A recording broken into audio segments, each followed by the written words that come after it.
Ndi nthawi ya nkhani kuchokera kuno ku MBC ndipo madzulo ano muli ndine Simeon Boys komanso nzangayo Linile Mponda. Poyamba nayi mitu yake. Bungwe laona za chisankho la MEC lati ndilokhutira ndi unyinji wa anthu omwe ukulembetsa mkaundula wa voti mu gawo loyamba la kalembera wa chisankho cha chaka chammawa.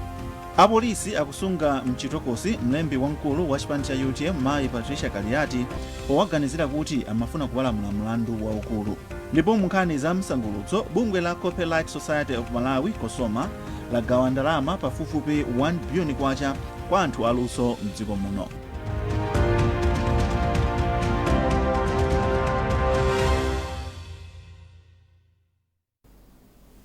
Tiyambe ndi nkhani yakuti apolisi ku Lilongwe amanga mlembi wamkulu wa chipani cha United Transformation Movement UTM mayi Patricia Kaliati. Ofalitsa nkhani za polisi mdziko muno apita Kalaya atsimikiza za nkhani ponena kuti Akaliati ndi anzawo ena akuwaganizira kuti amafuna kupalamula mlandu waukulu. Akalaya akufotokoza. Ndizoona kuti ifeyo wa polisi tamanga a Patricia Kaliati lero pa 24 October 2024 kunoko ku Lilongwe. Iwo atamanga chipati kuwaganizira kuti anachita upo ndi anzawo ena awiri popalamula mlandu wina umene ndi waukulu kwambiri pa malamulo a dziko lino. Pa zifukwa zina sitingalankhulapo zambiri za mlandu umene tikuwaganizira kuti anapalamulawo komanso ma details a anzawo awiri amene tikuganiza kuti anapalamula nawo mlandu umenewo. Pakati panopo ngati apolisi tikuyang'anayang'ana awiri anzawo amenewa ndipo Akaliati tiatengera ku court isanathe 20 ifeyo apolisi tiatengera Akaliati ku court isanathe 48 hours monga amene malamulo amanenera. Pozindikira kuti mwawamanga kale a Patricia Kaliati amenewa, anthu somwina nkufuna kudziwa kuti kodi anthu awiri ena amene mukuwasakasaka kuti mwamange ndi ndani. Monga amene ndinanenera sitifuna kuti tichule mayina awiri anzawo amenewa komanso zambiri za mlandu umene iwowa apalamula chifukwa izizi zisokoneza kafukufuku wathu amene akupitirira pakali pano.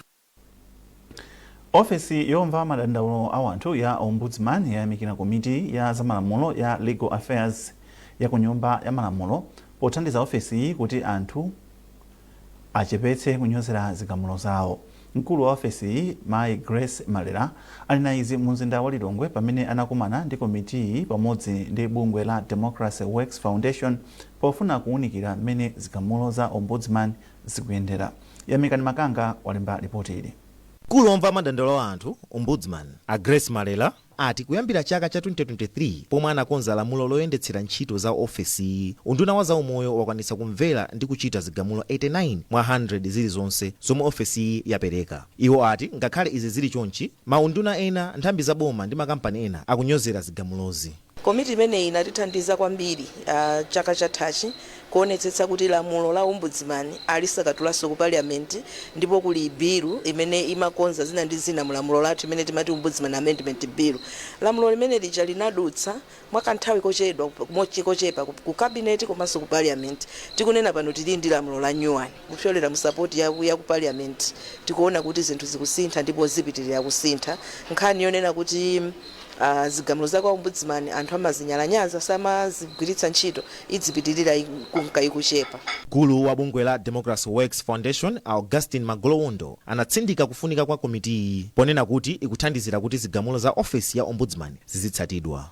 Ofesi imene ya Ombudsman imagwira ntchito kwambiri poteteza kwambiri za chilungamo ndi ufulu wa anthu amene kuti kawirikawiri alibe kuthekera kuti akhoza kukhala nawo kulongosola zimene zalakwika. Ngati pali kugwirizana kumeneko pakati pa nyumba ya malamulo maka komiti imene ya zachilungamo Legal Affairs ndi ofesi ya Ombudsman, ndi kuti ntchito zake za Ombudsman zikhala zoti zipita patsogolo. Pakadali pano wapampando wa komiti yoona za malamulo apita Dimba alonjeza kuti nyumba ya malamulo ipitiriza kuthandiza ofesi kuti anthu asamanyozere zigamulo zake. Adimba apempha atolankhani ndi nyumba zowulutsa mawu kuti zigwire ntchito limodzi ndi komiti chifukwa mu umodzi muli mphamvu zothandizira kuonetsetsa kuti chilungamo chikuchitika. Ndipo ndikhoza kunena pano monyadira kunena kuti pamene tagwira nawo manja ndikuonetsetsa kuti tiwatsatire ma MDAs maunduna osiyana-siyana kuti atsatire zimene Ombudsman anena. Ma ministers ambiri maunduna ambiri abwera no poyera ndikuonetsetsa kuti zigamulo zija azitsatire ndipo ndi okondwera. ntchito imene komitiyi inagwira pothandizira kusintha lamulo limene ofesi imagwiritsa ntchito yapereka mphamvu ku ofesi kuti izitha kupanga zigamulo zambiri. komitiyi yakhala ikuthandizira ofesi kuti zigamulo zake zizitsatidwa mosavuta. Yemekani Makanga, MBC Lilongwe. Bungwe loona zachisankho la MEC lati ndilokhutira ndi pomwe anthu akupitira kukalembetsa mkaundula wa voti magawo loyamba la kalemberayu yemwe akuchitika maboma ena a mdziko muno. Wapampando wa bungwe la MEC Mayi Annabel Mtalimanja anena izi mboma ladedza pomwe amayendera malo omwe pakuchitika kalembera wachisankho. Olive Pili ndi nkhani yonse. Wapampando wa bungwe la MEC Justice Annabel Mtalimanja anayendera malo akalembera wachisankho kudedza monga Linthipe Primary School, mpato wa Milonde, Uswe ndi umbwi mwa ena pofuna kuona momwe ntchitoyi ikuyendera. Polankhula atamaliza kuyendera malowa, Justice Mtalimanja anati chiwerengero cha anthu omwe akupita kukalembetsa malo akalembera chikunka chikukwera. Iwo anati mmalo ena mukumapita anthu ochuluka kotero bungwe lawo laonjezera anthu omwe akugwira ntchitoyi komanso zipangizo zina.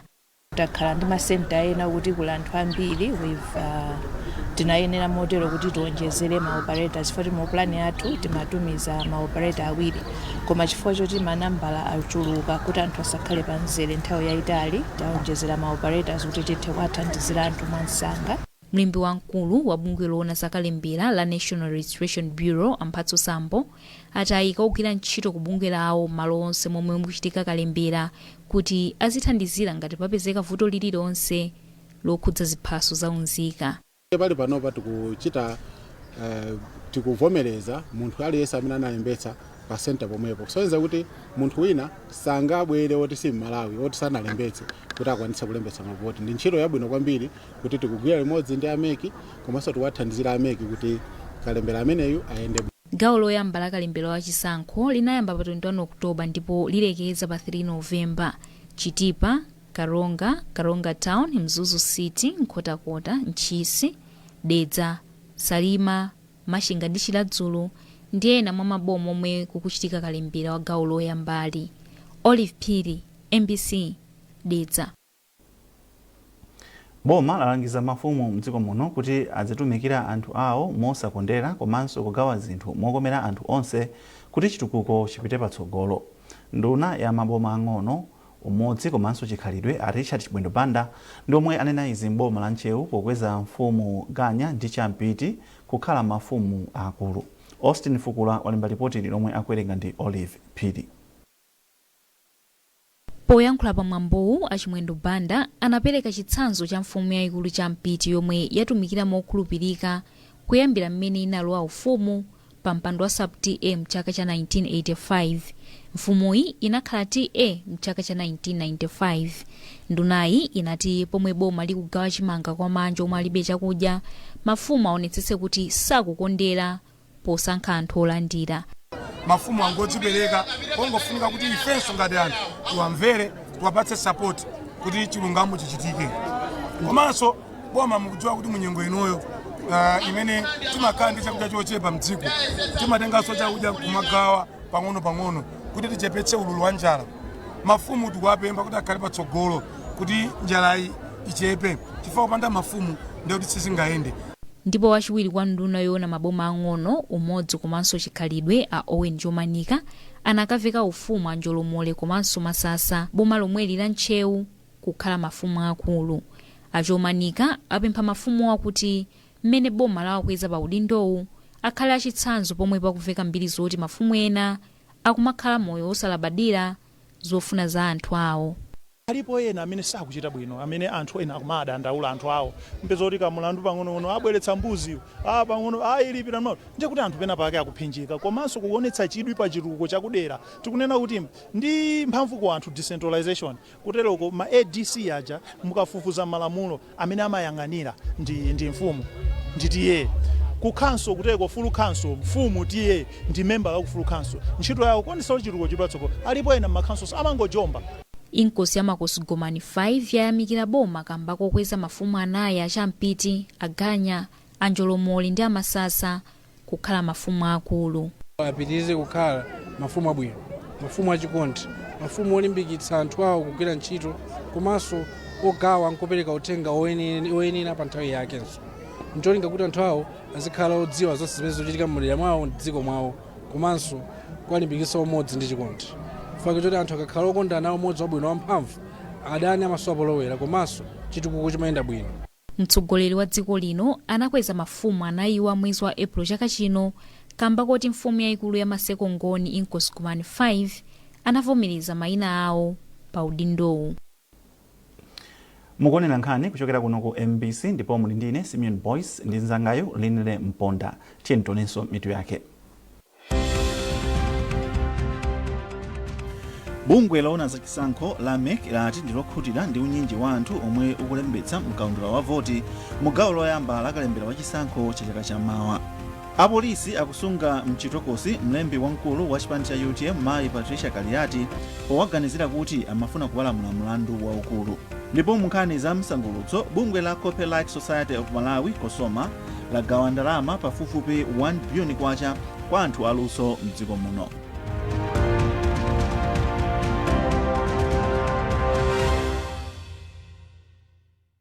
When pain clouds your child's sunny days, Parapain Baby swoops in, specially formulated to chase away pain and bring back the smiles. Uniquely developed so that it doesn't contain a drop of salicylic acid, ensuring the safety of our children. Whether it's fever, teething discomfort, or tummy troubles, our hero is on the case, ensuring your little one feels better, faster, with a taste kids love. But remember, it's not a sweet. Parapain Baby is designed for easy intake, chewed or dissolved. Brought to you by Mwai Pharma. Parapain Baby. Tough on fever, gentle on tummies.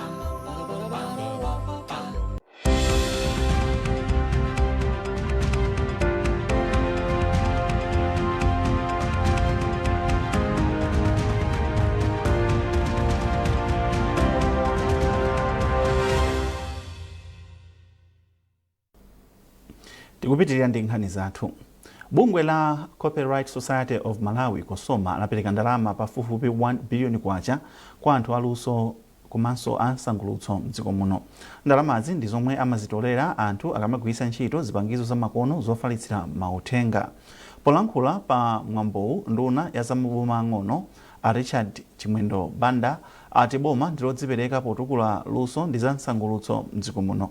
Beatrice Mwape ali ndi ripoti. Akankoyamba kuti bungwe la Kosoma lipereke ndalama zochuluka chonchi kwa anthu aluso mdziko muno. Anthu aluso ochuluka alandira ndalamazi m'magawo azolembalemba, makanema ngakhalenso kuyimba. Mawu ake pamwambowu, nduna ya zachikhalidwe a Richard Chimwendo Banda ati gawo lakhala likuthandiza kupezetsa ntchito anthu mdziko muno komanso kusangalatsa anthu, koma lakhala lisakulandira chithandizo chokwanira. Iyo ati ndiokondwa kuti zinthu zikusintha, ndipo ati boma lionetsetsa kuti lakonza zomangamanga zomwe azaluso amagwiritsa ntchito komanso kuonetsetsa kuti lamulo lokhudza gawo la zaluso akuligwiritsa ntchito. Iyo ayamikira mmene bungwe la Kosoma likugwirira ntchito zake, poti ati zikuthandiza kuti gawoli litukuke. Chachikulu kwambiri ndi lamulo limene takhazikitsa ku parliament lija limene lithandizire kwambiri kuti chaka ndi chaka boma lidzipereka ndalama ku nthambi yoona zaluso mdziko muno. Amene budget isidutsa wa parliament ndio kuzikhala ndalama zimene zizibwera zothandizira aluso. Komanso boma lomweli laonetsetsa kuti livomereze mapulani okuza Blantyre Cultural Center, ntchito imene ilikale nkati koma kuyiwonjezera kuti ithe bwino. Kulilongwe kunonso boma lamakwika ndalama kuti tikhale ni malo atsopano aluso amene athandize kuti aluso akhale ni malo awo. Ndalama zamba kupezeka andi ndiokondwa chifukwa cha chimenechi.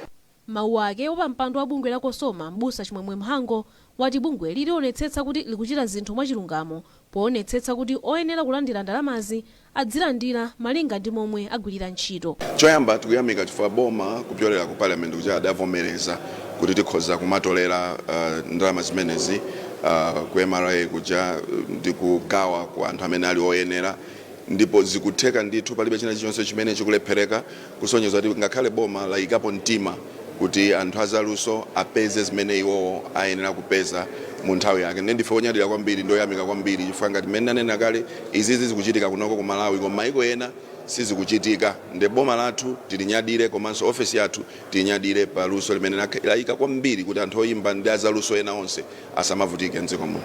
Yamikani Chikwawe yemwe amadziwika kuti Saint ndi oyimba yemwe analandira ndalama zochuluka. Saint wati ichi ndi chilimbikiso yachikulu kwa anthu aluso mdziko muno. Ndikozana ndi chilimbikiso kwambiri chifukwa chonena kuti mukudziwa ine kuti ine ndi mnyamata amene mayimba nyimbo zimati za abani za chinyamata. Izi zikuonetsa kuti nyimbo za chinyamata ndi zimene zili patsogolo kupita chisogolo kupitisaso chisogolo industry yathu ya music. Chifukwa chonena kuti mbuyo muzimakhalabe zovuta kuti achinyamata tichitebe kukhala ndi khutu la anthu akuluakulu ana kuti atimvere. Panopa izi nchilimbikiso kwambiri ziti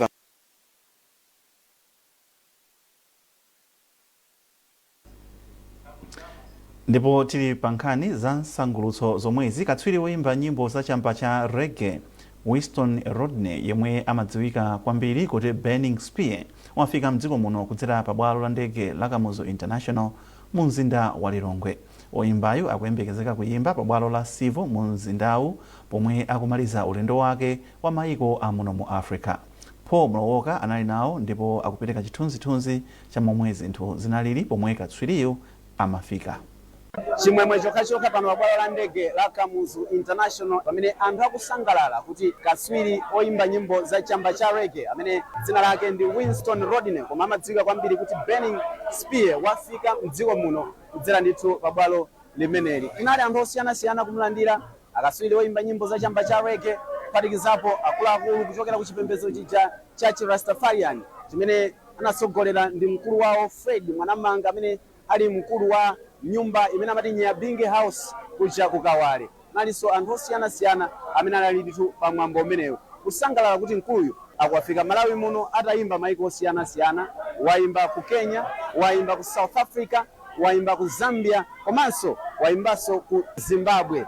Kodi uku ndikutha kwa ulendo wake mayimbidwe? Akutero kuti ayi, akuti iyeyo sangakhale kutali ndi zoyimbayimba kamba kuti iyeyo ndi kuyimba kumene. Pamwambo omulandira boma linaganiza kuti limpase ulemu wapaderadera ndipo popherezera zimenezizi mlangizi wa mtsogoleri wa dziko lino Chuma Lewis pa nkhani za luso anali komweko ndipo anali ni mawu kuti ayankhule.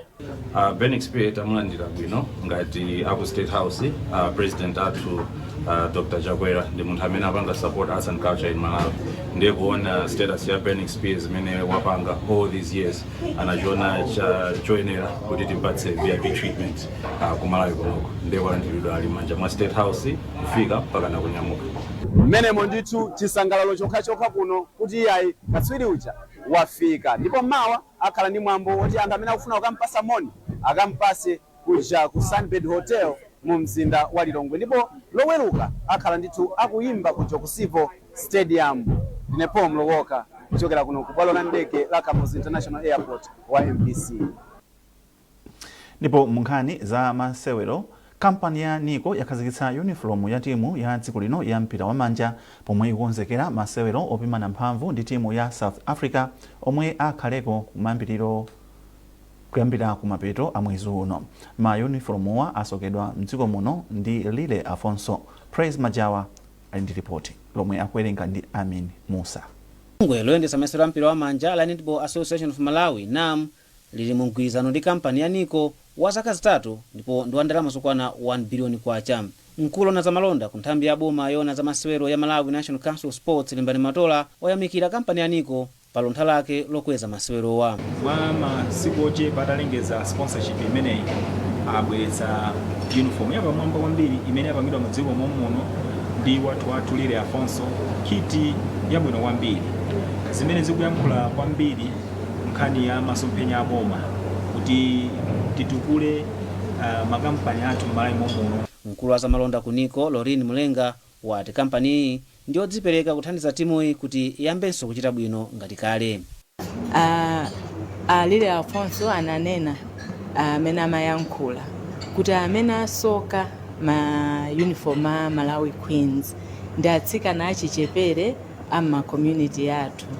Nde ifeyo ngati Niko ndife osangalala kwambiri kuti tatenga gawo popanga empower our local designers komanso atsikana athu achimalawi. mtsogoleri wa bungwe la NAM Vitumbiko Kubuduza wati izi zipereka mangolomera kuti muyi pomwe ikupita mdziko la South Africa. Ndi mangolomeratu akulu amenewo ndipo ife tikuwafunira zonse zabwino pamene tikupanga build team ndi atsikana achichepere komanso kuwapanga kuwasakaniza ndi ma experienced players. Icho tikuona kuti awatsogolera njira komanso kuwaphunzitsa zina ndi zina.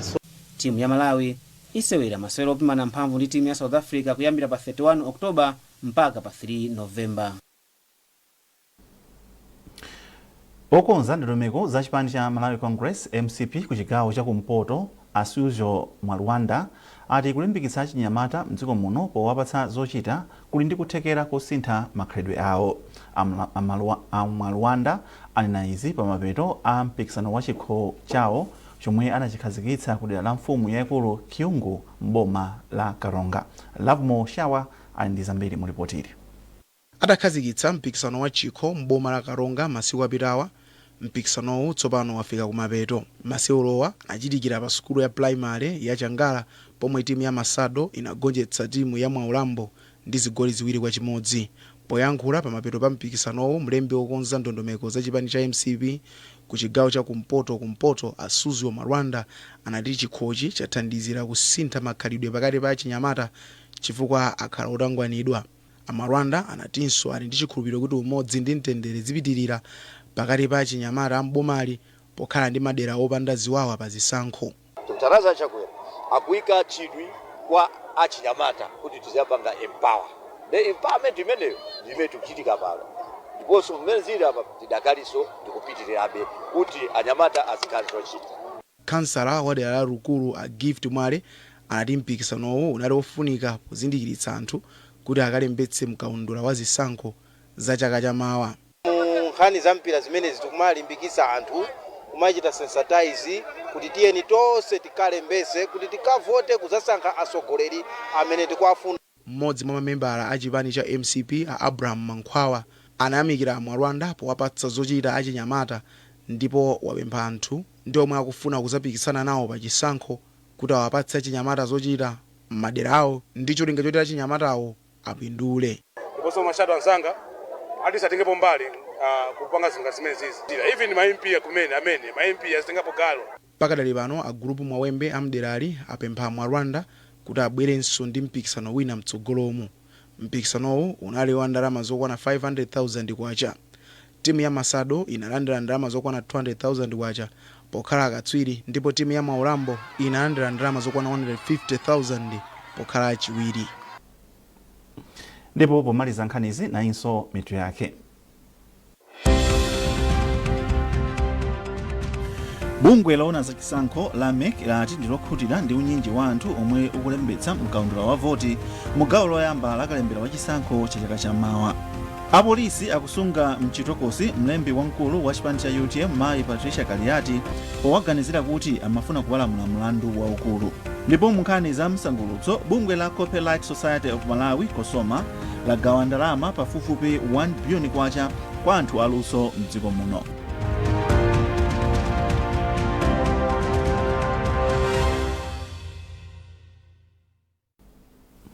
Pezani nkhanizi ndi zina zambiri popita pa mbc.mw kapena MBC Digital pa Facebook, Instagram komanso X. Munali ndine Simeon Boys komanso nzangayo Linile Mponda, tukufunirani usiku wabwino.